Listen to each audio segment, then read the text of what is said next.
Ja sam Mate Anić, inženjer građevine, a u slobodno vrijeme prvak svijeta u vaterpolu. Ja sam Zvonimir Butić, inženjer građevine, a u slobodno vrijeme i svjetski prvak u vaterpolu.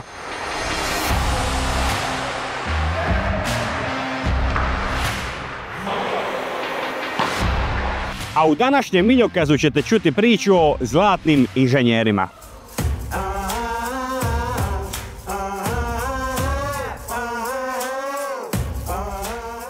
Uvijek su mi govorili, Mate, ako budeš na građevini, možda budeš bagerist, kao Mate bagerista. Nisam imao nikad priliku, ali u ovom okruženju čak intrigantno je upravljati ovim bagerom. Pa evo, iskreno mislio sam se građevina ili matematika i evo, u zadnji moment sam nekako to prelomio i nakon mjesec dana na faksu shvatio sam da nisam falio. Izabrao sam prvo građevinsku srednju školu.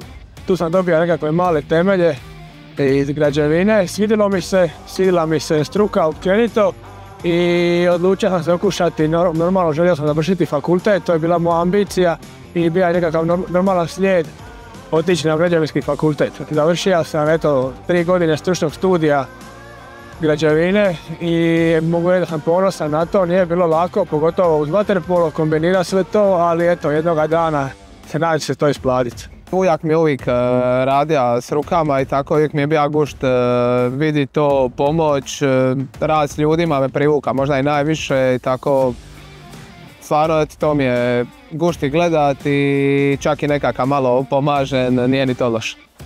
Jednostavno mi je to fascinantno kako je nešto sa papira, početku kad samo na projektu, kao kasnije izrasta u nešto veliko, velebno, živo, što će kasnije, ajmo reći, na službu ljudima. Tema završnog rada mi je izgradnja alternativnog cjevovoda za Split.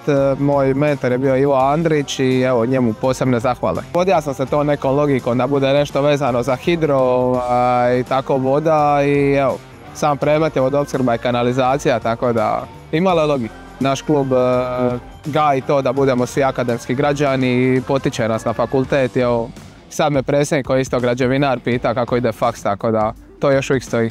Tema završnog rada mi je bila izbor i usklađivanje rada strojeva za dio prometnice. Mislim da bi bila dobar u, kao se zove, upravljanju ljudima, možda nekakav nadzor, a najviše me dojmi brojnost ljudi kako, evo, od kad smo došli nema svađe, radi se punom parom, evo, to smo prvo ja i Mate komentirali, stvarno izuzetan primjer. Isto kao što u vaterpolu svi smo tim igrači, tako da na gradilištu ovdje imate tim ljudi koji treba, ajmo reći, upravljati i sve, jednostavno treba to, uvijek treba biti timski igrač, kao i u sportu, tako da smatram i u građevini. Mislim najviše od toga što se tiče zajedništva. Svaki sport, tako i građevina, ta koordinacija trenera, igrača, možda sutra nadzornog inženjera i građevinara, tako da mislim da je to najveća dodirna točka. I onda šta misliš za kraj, što je teže, vaterpolo ili građevina? Slušajte, sad sam trenutno puno uhodaniji u sportu u vaterpolu, pa mi se pari da je građevina teža. Međutim, da mislim da je tu lila, ali ipak na kraju kad malo bolje razmislim biti vrhunski sportaš je, ajmo reći, ipak kudikamo teže i zahtjevnije. Ja bi se dvojao više šta je ljepše, a ne šta je teže, stvarno guštan u jednom i drugom. Možda nekakav moraš ući, a ne dati se, isto tako kad moraš plivati, a ne plivati se.